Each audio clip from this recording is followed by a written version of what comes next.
꽃을 보면 꽃이 이렇게 얘기하는 것 같아요. 벌써 1년 지났지? 반가워. 그렇게 인사하는 것 같아요. 이 시간이 참 빠릅니다. 1년이 지나 또 새로운 봄을 맞이하게 되는데요. 저는 지금 오늘 이 주일을 기점으로 해서 52주 전에, 만 1년 전에 이 일을 저는 정확하게 또렷하게 기억하고 있습니다. 엊그저께인가요? 제가 우리 부목사님께 이런 얘기했어요. 다음 주가 어떤 주간인지 알고 있어요? 그랬더니 우리 목사님이 고개를 훅 숙이시면서 이렇게 얘기하는 거예요. 예, 목사님이랑 저랑 코로나 걸려서 주일에 오지 못한 날이죠. 정확하게 기억하고 있더라고요. 그러니까 그 날을 우리 목사님도 기억하고 저도 기억하고 있어요. 목사님 이제 여쭤봤더니 목사님 하시는 말씀이 한 달도 안 돼서 코로나에 걸려서 교회에 올 수 없었다는 거 너무 아팠고, 저는 정확하게 1년 전에 저도 집에서 예배드렸습니다. 집에서 우리 부목사님도 아프시고 저도 아프니까 코로나로 인해서 여기 이건호 목사님이라고 우리 청파동교회 원로 목사님께서 말씀을 전해주신 것을 집에서 저도 예배를 드렸는데 두 가지가 참 마음이 아팠어요. 첫 번째, 제가 이 강단에 있을 수 없다는 거, 이것이 하나님의 은혜였구나라는 거. 두 번째, 예배라는 것이 내가 언제든 드릴 수 있는 것이 아니구나. 하나님 주신 이런 모든 상황과 조건들이 맞아 내가 이렇게 예배할 수 있구나, 절실하게 깨닫게 되었습니다. 오늘 우리가 드리는 예배가 하나님께서 여러 날 중에 하나, 의미 없는 하루가 아니라 오늘 하루 이곳에 지금 이 시간 임재하시고 우리가 사모하는 그 예배, 오늘 예배의 자리가 되기를 주님의 이름으로 간절히 축원을 드립니다.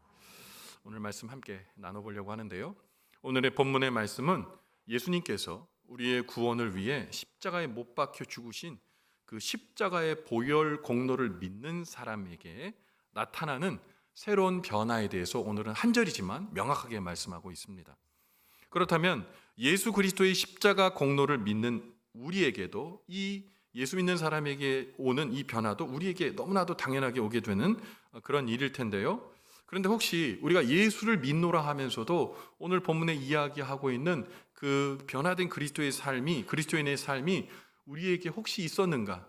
우리가 체감하며 그런 삶을 살았는가라는 질문이 우리에게 돌아오게 됩니다. 오늘 본문의 말씀을 통해서 우리는 예수 그리스도의 십자가 고난을 통해 우리에게 부여된 새로운 삶의 변화가 뭔지 우리는 바라보려고 합니다. 그리고 그 말씀을 바라보면서 우리에게 생겨나는 변화가, 옛사람은 이제 사라지고 예수 그리스도가 우리에게 주신 그 변화된 인생이, 그리고 변화된 신앙의 삶이 오늘 이 말씀 들을 때 우리의 삶에 다시 한번 시작되는 놀라운 축복이 있게 되기를 간절히 바랍니다. 그렇다면 우리가 예수 그리스도를 구주로 모시기 이전과 모신 이후의 삶은 어떻게 다를까요? 여러분, 첫 번째, 과거에 우리가 예수 그리스도를 구주로 모시기 이전의 삶은 외인이요 나그네의 삶이었습니다. 오늘 본문의 말씀인 에베소서 2장 19절에 상반절의 말씀을 통해서 성도가 예수 그리스도의 십자가 고난을 믿으며 예수 그리스도를 구주로 믿기 이전의 삶을 정확하게 표현하고 있거든요. 에베소서 3장 19절 상반절 말씀인데 같이 한번 읽어봅시다. 시작.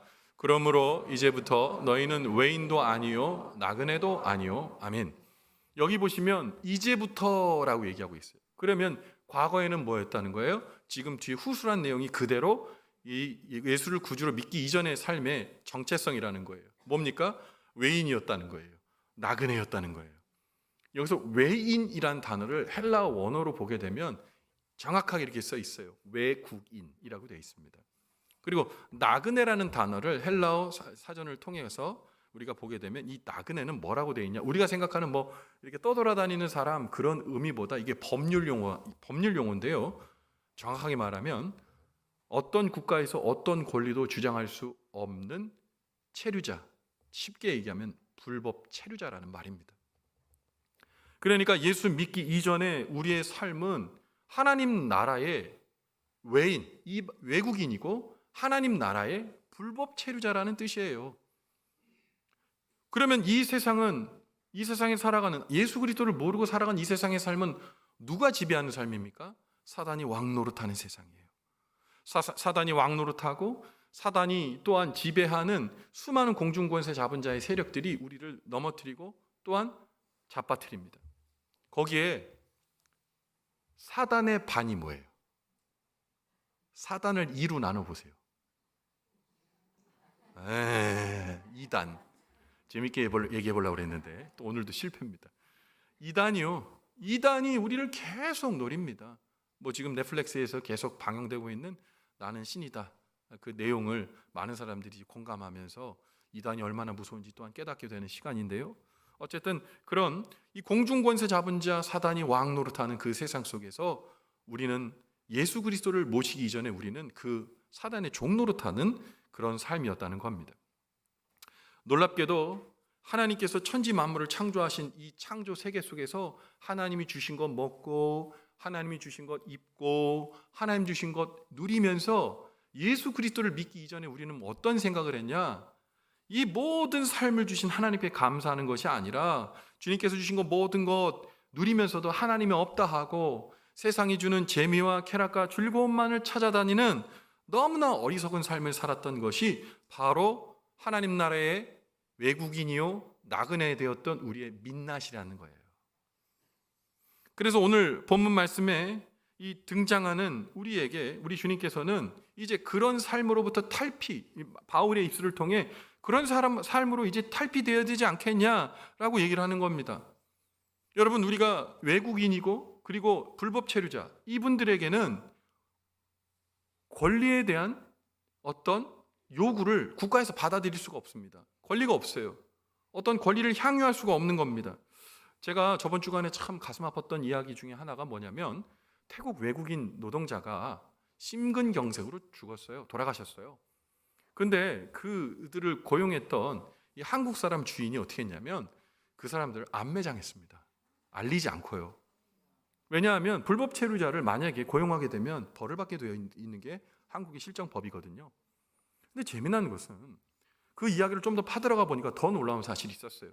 그분이 그 농장에서 단시일에 일하신 분이 아니라 무려 10년을 일하신 분입니다. 근데 그 태국인 노동자가 살았던 이 숙소를 가보니까요, 이건 말로 표현할 수가 없어요. 돼지우리입니다. 사람이 살 수 없는 공간이에요. 또 더 기가 막힌 건 뭔지 아세요? 그 숙소 옆이 바로 진짜 돼지우리였어요. 여러분, 그 10년 동안 그 악취와 그 냄새 그거 다 견디면서 그 불법 체류자의 삶을 그 살았던 이유가 뭡니까? 고국에 있는 아들, 딸들 위해서, 아내 위해서 돈 송금하려고 자기가 불법 체류자의 그 부당한 대우를 받으면서도 얘기할 수가 없는 겁니다. 권리가 없거든요. 오히려 주인에 대한 그 불법적인 일들을 얘기하게 되면 자기의 신분이 탄로나서 쫓겨날 것이 너무 분명하지 않습니까? 참은 겁니다. 병이 온 줄도 모르고 그러다가 죽음을 당하게 된 것이죠. 그런데 이 비참한 얘기 우리가 얘기하면서 가슴 아파하지만 여러분, 우리가 우리 실존을 잘 들여다봐야 합니다. 우리가 하나님 나라의 자녀예요. 또 하나님 나라의 시민이라는 사실, 여러분, 우리가 분명히 알고 믿어야 됨에도 불구하고 때로 이거 다 까먹고 은혜도 다 까먹고 마치 불법 체류자가 살아가는 것처럼 하나님의 은혜를 구하지도 못하고 그게 권리고 또한 하나님이 주신 우리의 특권임에도 불구하고 하나도 사용하지 못하고 마귀와 사단에 조응되어서 여러분 그 부당한 대우를 받으며 여러분 삶의 허무의 자리에서 날마다 자빠지고 넘어지는 것 혹시 우리 아닙니까? 영적으로 외국인이고 영적으로 나그네라는 말의 뜻은 예수님의 십자가 고난 모르고 그 은혜의 대가로 우리가 하나님의 시민이 되었고 하나님의 자녀가 되었다는 사실 모르고 여러분 그냥 우리가 삶의 자리에서 자빠지고 넘어지는 그 삶을 살아가는 사람이다라고 얘기하는 겁니다. 축복합니다. 우리 사랑하는 망원제일교회 성도 여러분, 외국인, 하나님 나라의 외국인 되지 않게 되길 바랍니다. 나그네 되지 않게 되길 바랍니다. 여러분, 외국인과 나그네, 이 세상 속에서만 우리가 길들여 살다 보면요, 이 세상에 아무리 훌륭한 업적을 남기고 많은 사람에게 좋은 영향력을 주고 선행을 많이 쌓았다고 해서 그 사람은 예수님을 믿는, 그러니까 이 모든 것을 쌓아도 예수 그리스도를 알지 못하면 예수님께서 주시는 혜택과 그리고 그 권리와 영적인 은혜, 특권 아무것도 누릴 수 없다는 겁니다. 과거에 우리가 예수 그리스도를 알기 전에 우리는 하나님 나라의 시민이 아니라 외국인으로서 하나님 나라와 거리가 먼 사람들이었습니다. 그런 우리가 예수 그리스도의 보혈 공로로 예수님의 그 피뿌림으로 말미암아 이제 하나님 나라에 대해 이제 외국인이 아니라 하나님 나라의 시민이 되었음을 여러분 확증하고 확실히 믿으시길 바랍니다. 여러분, 미국에 가서 시민권을 얻기란 참 힘이 드는 얘기라고 저는 들었습니다. 그럼에도 불구하고 미국으로 이민 간 사람들이 미국 시민권을 얻기 위해 획득하려고 하는 이유가 무엇일까요? 왜냐하면 시민권을 획득해야 미국 시민으로서의 권리와 혜택을 누릴 수가 있기 때문입니다. 그래서 막 불법이라도 원정 출산도 하려고 하는 것이고 막 애쓰는 것이죠. 그런데 미국에서 영주권을 받는 일도 쉽지 않은 일이지만 영주권을 받은 후에 일정 기간이 지나면 시민권을 신청할 수 있는 자격이 주어진다고 합니다. 그런데 여러 가지 이유로 시민권을 신청하지 않고 영주권을 계속 유지하고 계신 분들이 이민 간 우리 세대들에게 참 많다고 해요. 그러나 시민권이 있어야 모든 삶의 자리에서 미국 시민으로서의 권리를 유지하고 안정적인 삶을 살 수 있는 거거든요. 한 미국 이민 전문 법률 칼럼에서 이 전문 변호사가 시민권을 취득하지 못해 억울한 일을 당한 분의 사례를 적어 놓았는데 참 마음에 공감이 되더라고요. 여러분, 김갑동 씨라는 분이 계셨답니다. 근데 20년 동안 가족들과 함께 미국에서 이민 생활을 했어요. 그래서 아내와 이제 이민을 갔는데 그 슬아의 자식들과 미국에서 잘 살았습니다. 20년 동안. 자녀들은 거기서 대학도 졸업하고 잘 살았죠. 세탁소 하나를 운영했는데 20년이 지나니까 그게 꽤 안정적인 기반을 이제 갖게 되었어요. 그런데 이민하고 6년이 지난 다음에 5년이 지난 다음에 영주권을 취득했고 좀 지나서 두 자녀와 아내 되시는 분은 시민권을 취득했답니다. 남편분은 이 땅에서 영주권 받았으면 됐지 시민권까지라고 생각하시면서 홀로 시민권을 취득하지 않은 거예요. 20년이 지난 어느 때에 이제 흑인 한 분이 세탁소에 이제 들어온 겁니다. 근데 별것도 아닌데 시비를 거는 거예요. 근데요, 둥치 큰 이 흑인 얼마나 두렵습니까? 근데 한국 남자들이 이게 장난이 아니에요. 이 자존심도 강하고 그런 거에 굴하지 않는 분들이잖아요. 흑인이 자꾸 말도 안 되는 거 클레임 거니까 삿대질을 한 거예요. 상대 삿대질을 공격으로 받아들이고 막 소리를 지르니까 이분이 어깨를 확 민 겁니다. 어깨를 확 밀자마자 이 흑인이 달려들면서 그냥 난투극이 된 거예요. 경찰이 왔습니다. 두 분을 이제 체포해 갔죠. 그래서 똑같이 이제 폭행죄로 인해서 며칠의 구금을 당하게 되었어요. 근데 구금된 상태에서 나왔는데 이분이 대한민국으로 추방당했습니다. 영주권자이지만 시민권자가 아니기 때문에 법률에 저촉되어 있는 행동을 하게 되면 미국으로 추방당한 사실을 몰랐던 거예요. 근데 문제는 뭡니까? 이제 추방당했기 때문에 이분은 미국에 들어갈 수가 없어요. 지금 미국에서 기반을 다 잡고 있는 아내와 그리고 이 자녀를 만나러 갈 수가 없는 겁니다. 한국에 그분들이 오시기 전까지는. 이게 무슨 비극입니까? 아무것도 아닌 것 같지만 시민권 안에 들어있는 혜택과 권리가 중요하다는 것이죠. 여러분, 오늘 본문 말씀에 등장하는 외인과 나그네라는 단어를 통해 우리가 기억해야 될 것이 있어요. 우리가 예수 그리스도의 은혜 가운데 안착하고 우리가 그 시민권, 하늘의 시민권, 그리고 하나님 나라의 자녀가 되는 권리를 우리가 까먹는다면 여러분, 하나님 나라에서 추방당하실 수 있어요. 하나도 겁먹지 않으시네. 여러분, 중요한 얘기입니다. 잘 들으셔야 되는 거예요. 예수 그리스도의 보혈, 우리가 사순절 기간을 지나고 계신데 예수님이 우리에게 주신 그 돌아가심 그리고 그 목숨값이 얼마나 중요한 거냐면 그것을 통해 우리가 하나님 나라의 시민권을 취득했다는 거예요. 근데 우리는 놀라지도 않고 감격도 하지 않고 그것이 있는지 없는지 있는지 없는지도 잃어버렸는지 갖고 있는지도 우리 모르지 않습니까? 사랑하는 성도 여러분, 예수 그리스도를 모심으로 말미암아 하나님 나라의 확정된 시민의 삶을 살아가는 우리 성도들의 복된 삶 되시기를 주님의 이름으로 간절히 축원을 드립니다. 여러분, 그럼 이제 과거에 우리가 그 모습이었다면 이제 우리가 예수 그리스도를 구주로 모심으로 우리의 삶은 질적으로 변하게 됐는데 하나님 나라의 시민이요 권속이 되는 삶이 되었습니다. 그래서 오늘 본문 말씀을 통해 예수 그리스도의 십자가 고난을 믿고 예수 그리스도를 구주로 모심으로 말미암아 우리가 변화된 그 신분, 그 삶의 이 정체성에 대해서 에베소서 2장 19절의 하반절의 말씀을 통해 이렇게 얘기하고 있는데 같이 한번 읽어봅시다. 시작. 오직 성도들과 동일한 시민이요 하나님의 권속이라. 아멘. 여러분, 오늘 말씀에 등장하는 성도와 동일한이란 단어에서 성도가 있는데, 이 헬라어 말에 의하면 거룩한 백성, 선배 이런 뜻입니다. 누굴까요? 이 성도들은 바로 성경에 기록되어 있는 믿음의 영웅들을 얘기하는 겁니다. 다윗, 솔로몬, 그리고 그 수많은 히스기야, 그리고 뭡니까? 하나님이 주신 은혜 가운데에 말씀을 전했던 바울, 베드로, 수많은 믿음의 디모데, 이 모든 사람들과 동일한 지위라는 거예요, 여러분. 그 사람들을 성인이고 군자여서 우리가 추앙할 것이 아니라 같은 은혜의 자리가 있다는 거예요. 누구 때문에? 예수 그리스도 때문에. 예수 그리스도 때문에 그들과 동일한 사람입니다. 동일한 이 권리를 가질 수가 있는 거예요. 그 동일한 권리가 뭡니까? 첫 번째, 시민이죠. 시민권을 우리가 있어요. 하나님 나라에 우리가 어엿한 시민이 된 거예요. 두 번째, 권속입니다. 우리가 기도할 때 막 그런 얘기해요. 주의 권속들, 권속들 얘기하는데, 권속의 뜻이 뭔지 여러분 아세요? 권속은요, 가족이란 뜻이에요. 식구가 뭐예요? 같이 밥 먹는 입이죠. 같이 먹고, 같이 울고, 같이 아픔을 경험하고, 기쁨을 경험하고. 여러분, 그 식구가 된다는 겁니다. 예수 그리스도를 우리의 삶의 자리에 구주로 모시게 되면요. 여러분, 그런데 이 놀라우신 은혜, 이 은혜 알겠는데, 근데 왜 굳이 사도 바울은 시민이라는 시민권에 대해서 언급했을까요? 여러분, 오늘 본문의 저자인 사도 바울은 날 때부터 로마의 시민이었어요. 로마 시민권자였어요. 근데 이 시민권자가 되었다는 것은 영광스러운 권리였습니다. 이 시민권에게는 엄청난 이제 특권이 허락됐고, 그리고 이 시민권 때문에 로마 시민으로서의 권리를 보장받았어요. 자, 무슨 얘기냐?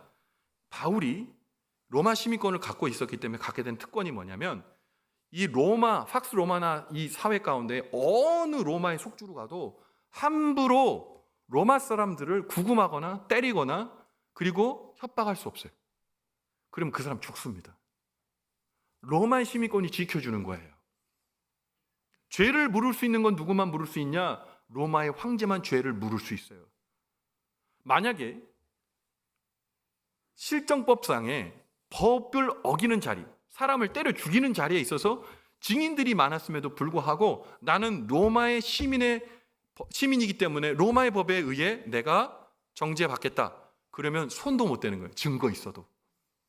그리고 로마 황제에게 상소할 수 있어요. 그래서 로마의 황제만이 법을 주거나 정죄할 수 있는 거예요. 여러분 아시죠? 사도 바울이 유대 속에서 유대인의 사람들에게 정죄받았지 않았던 이유가 뭡니까? 로마 시민권자였기 때문에. 로마서 왜 써있는 줄 아세요? 그래서 로마로 가서 송사를 한 거예요. 아무도 바울을 어떻게 할 수 없었던 겁니다. 권리요. 그 권리가 시민권 안에 있는 거예요. 그러니까 사도 바울이 생각하기를, 야, 내가 받은 로마 시민의 권리도 이 정도인데 하나님 나라 시민의 권리는 어떠한 것인가 생각하면서 하나님 나라의 자녀 되는 것을 하나님 나라의 시민으로 표현한 거예요. 여러분, 거기다가 하나님 나라의 식구가 되는 거예요. 권속. 우리 주님이 우리와 함께 하세요. 그리고 우리를 붙들어 주시고 살펴주십니다. 여러분 믿으십니까? 우리는 하나님 나라의 식구가 된 거예요. 주님이 그 은혜 안에 우리를 붙들어 주십니다. 그런데 사단과 이단은 자꾸 이런 거를 없이 하려고 해. 거짓말하는 거예요. 여러분, 요새 나는 신이다라는 그런 넷플릭스의 그런 다큐가 있는데요. 이 다큐가 뭐 많은 사람들이 정명석, JMS가 어떤 나쁜 집단인지 알게 하는 그런 그 계기가 되었죠.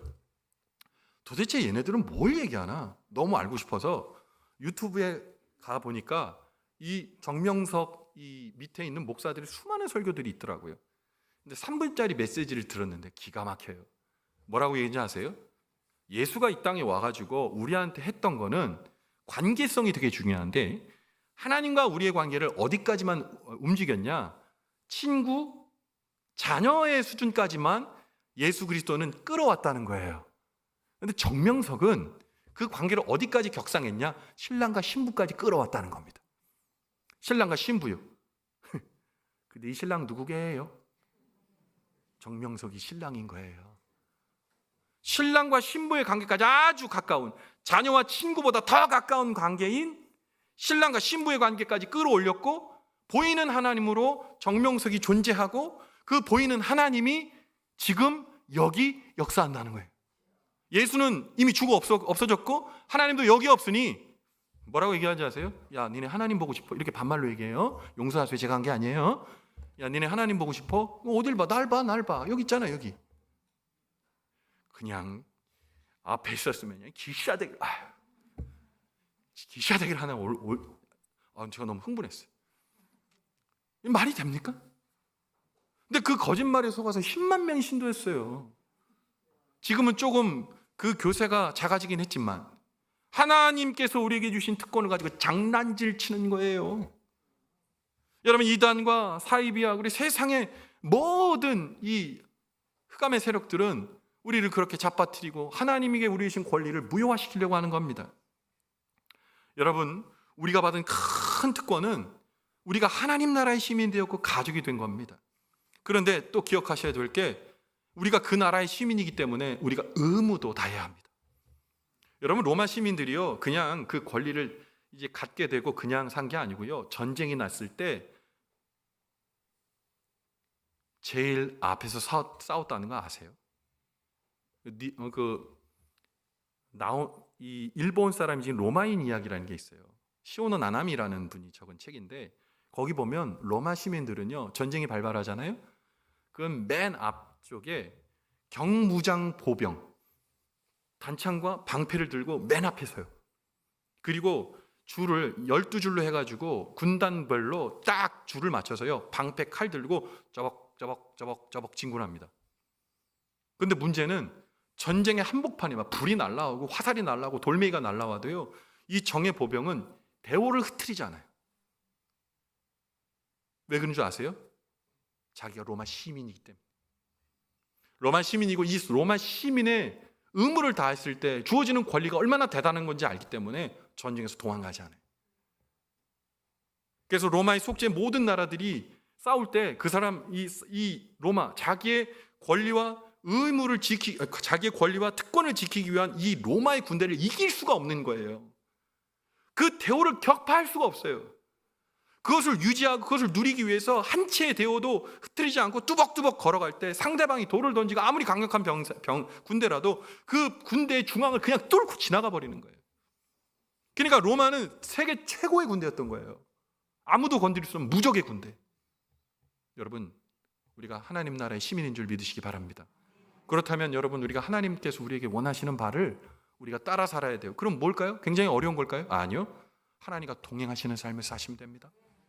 하나님이 나와 함께 하심을 믿고 주님과 함께 손 꼭 붙들고 믿음의 확신 가지고 내가 하나님 나라의 시민이요 가족이 되었다는 거 믿고 믿음의 삶에 정진하시면 됩니다.